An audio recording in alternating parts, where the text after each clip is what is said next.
നമസ്കാരം, ജന്മഭൂമിയിലേക്ക് സ്വാഗതം. മണ്ടത്തരം, വിവരമില്ലായ്മ എന്ന വാക്കുകളുടെ ഒരു പര്യായമായാണ് രാഹുൽ ഗാന്ധി എന്ന വാക്കിനെ പൊതുവെ ഇന്ത്യയിലെ ജനങ്ങൾ കാണുന്നത്.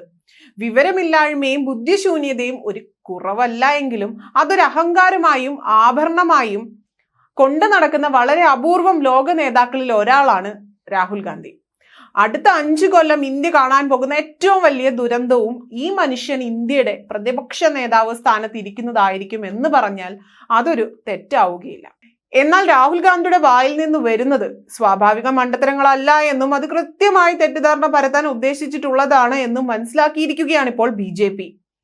അതിനാൽ തന്നെ സഭയെയും ജനങ്ങളെയും തെറ്റിദ്ധരിപ്പിക്കുന്ന രാഹുൽ ഗാന്ധിക്കെതിരെ ശക്തമായ നടപടികളുമായി മുന്നോട്ട് പോകാൻ തീരുമാനിച്ചിരിക്കുകയാണ് ഭരണപക്ഷം.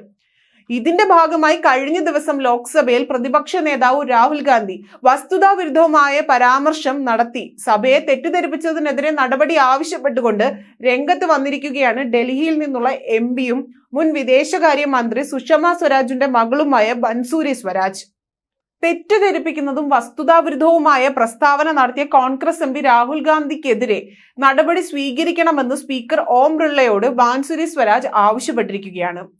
പാർലമെന്റ് നിയമം 115 പ്രകാരം ലോക്സഭയിൽ ഇതു സംബന്ധിച്ച നോട്ടീസ് ബൻസൂരി അവതരിപ്പിക്കുകയും ചെയ്തു.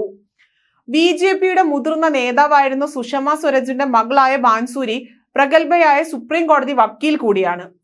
രാഹുൽ കഴിഞ്ഞ ദിവസം ലോക്സഭയിൽ നടത്തിയ പ്രസംഗത്തിൽ നിരവധി തെറ്റായ പരാമർശങ്ങൾ ഉണ്ടായി എന്ന് ബൻസൂരി സ്വരാജ് വ്യക്തമാക്കി.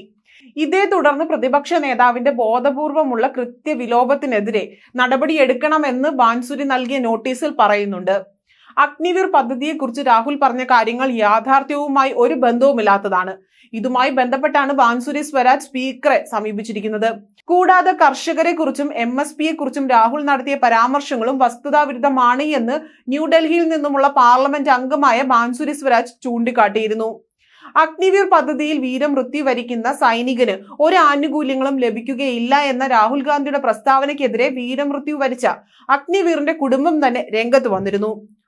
1.08 കോടി രൂപയായിരുന്നു സർക്കാരിന്റെ ഭാഗത്തു നിന്നും ലഭിച്ചതെന്ന് വ്യക്തമാക്കിയാണ് കുടുംബം രംഗത്ത് വന്നത്. ഇത്തരത്തിൽ കള്ളം പറയുക എന്നത് രാഹുലിന് പുത്തരിയല്ല എങ്കിലും അതിനെ എതിർക്കാതിരിക്കുന്നത് ഉചിതമാകില്ല എന്ന് മനസ്സിലാക്കി കടുത്ത നടപടികളുമായി മുന്നോട്ട് പോകാൻ തന്നെയാണ് BJPയുടെ തീരുമാനം എന്നാണ് ബൻസൂരിയുടെ നടപടിയിൽ നിന്നും വ്യക്തമാകുന്നത്.